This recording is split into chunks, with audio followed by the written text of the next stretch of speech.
مرنے کے بعد اگر پتہ چلا کہ اللہ کا وجود نہیں ہے۔ ہریش کمار فزکس میں پی ایچ ڈی کے بعد بھارت کی ایک اہم یونیورسٹی میں لیکچرر پوسٹ ہوا۔ ہندو دھرم سے پہلے یہ متنفر تھا۔ 1986 لندن میں دوران تعلیم اسٹیفن ہاکنس کے لیکچرر اور کتب سے ایسا متعارف ہوا کہ خدا کا ہی منکر ہو گیا۔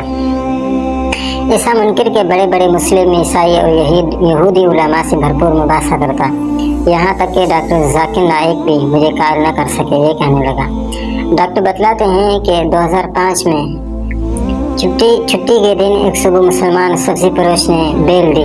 ہم گزشتہ 20 سال سے سبزی اسی سے خرید رہے تھے۔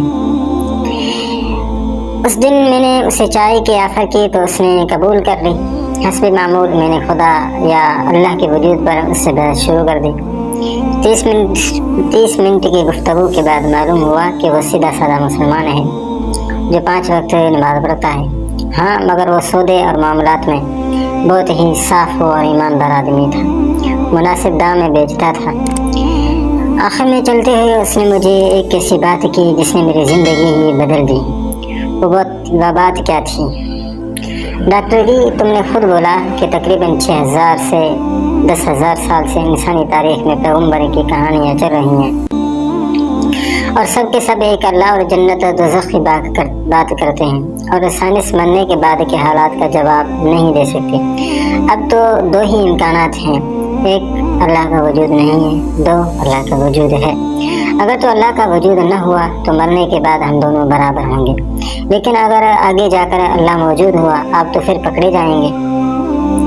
دونوں صورتوں میں فائدے میں کون ہوا، یہ آپ خود ہی فیصلہ کر لیجئے گا۔ اس لیے بہتر یہ ہے کہ اللہ کو مان لیں اور اس کے احکامات پر چلیں۔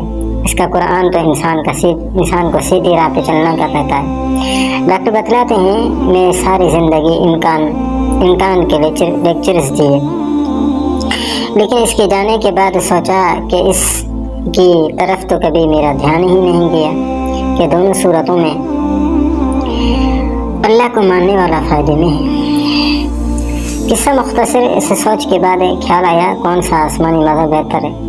مذاہب کا علم تو مجھے پہلے ہی کافی تھا۔ ڈاکٹر ذاکر نائک کے ایک لیکچر میں 1400 سال سے پورا قرآن مجید کا حرف بحرف ایک ہونے کا سنا تھا، تو انگلینڈ میں کرسچن مشیزی ادارے سے اس کی حقیقت دریافت کی تو سب نے اس بات کی تصدیق کی۔ الحمدللہ آج مجھے اور میرے سارے گھرانے کو مسلمان میں 15 سال ہو گئے۔ میں اسلامی تعلیمات کے لیے کیرالہ شفٹ ہو چکا ہوں۔ میری 3 بیٹیاں ہیں اور تینوں حافظ قرآن ہیں، اور اللہ کریم نے میری زندگی بدل دی ہے۔ لیکن اس سبزی والے عبدالاحد سے دوبارہ میری کبھی ملاقات نہ ہو سکی، لیکن میں نے قبول اسلام کے بعد اپنا نام عبدالاحد رکھا تھا کیونکہ وہ ایک سچا مسلمان تھا۔